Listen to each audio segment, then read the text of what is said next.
Charges against a First Nations chief in Alberta accused of assaulting an RCMP officer have been withdrawn. Dashcam video showed what happened in a parking lot in Fort McMurray in March. After accusing a Mountie of harassing him, a second officer runs at Chief Allan Adam, grabs him by the neck and shoulders, tackles him and punches him in the head. The RCMP at first said the actions of the officers were reasonable. Today, as Heather Yourex-West explains, that changed. Chief Allan Adam is relieved. I'm overwhelmed of the fact that the charges have been drawn because, we knew, my wife and I knew that we didn't do nothing wrong. Images of his March arrest were captured by RCMP dashcam. The 12-minute-long video shows RCMP officers approaching Adam's truck. Its license plate was expired. Adam, who was not driving, tells the officers twice to go away. When an officer goes to speak with Adam, the chief comes out of the truck, taking off his jacket. He's told to calm down and get back in the truck. When he does, the officer grabs Adam's wife by the arm. An officer can be seen grabbing Adam's arm and appears to be trying to put it behind his back. That's when a second officer runs in, tackling Adam, punching him, and putting him in a chokehold. Adam was later charged with resisting arrest and assaulting a police officer. But after reviewing the evidence, both charges were withdrawn. The Attorney General's decision today validates Chief Adam's view that the RCMP charges were laid as a police shield to their aggressive and abusive conduct, not a true belief that criminal activity had occurred. The Alberta Serious Incident Response Team, an independent body that looks into allegations of police misconduct, is investigating whether RCMP members did anything wrong. That investigation was launched earlier this month after Chief Adam went public with his experience. But he, along with the Assembly of First Nation Regional Chief, say more needs to be done to change how Indigenous people are policed. If the RCMP are going to treat our leaders like this, if they're going to treat a chief like this, what are they getting away with doing to our own citizens?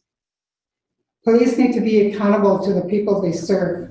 ACERT says its investigation will continue. If that investigation finds RCMP members were not justified in the level of force used against Adam, criminal charges could be laid.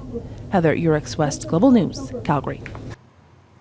An RCMP officer in BC has been placed on desk duty, and 2 investigations and a lawsuit are underway. It all relates to what happened during what was supposed to be a wellness check on a young woman in Kelowna.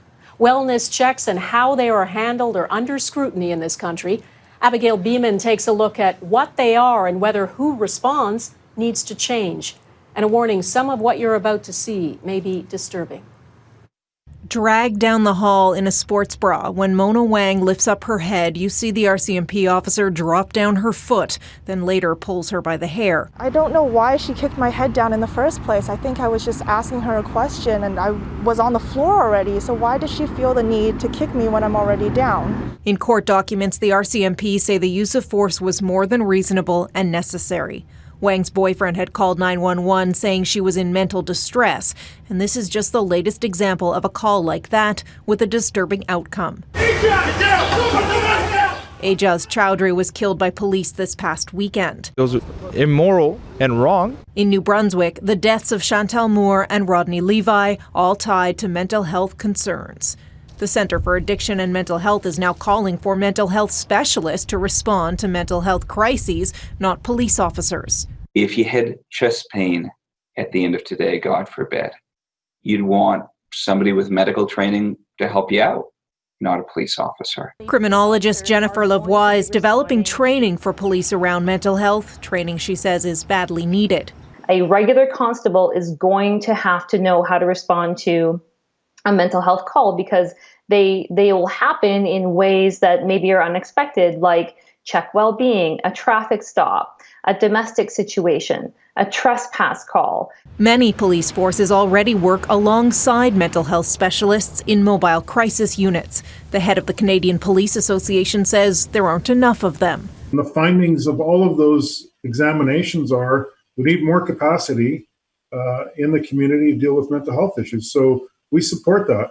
But I don't think this is an either-or proposition. He says of the 13 million calls police get a year, fewer than 1% involve use of force. At 3 o'clock in the morning, when somebody's wielding a knife and they're suffering from a mental health crisis, that is not the time to bring in mental health practitioners. It's time for the RCMP to go in, get that person calm, get them to a place of safety, and get them the help they need. The head of the RCMP pushed back against the idea of defunding police, rather funding more services alongside it.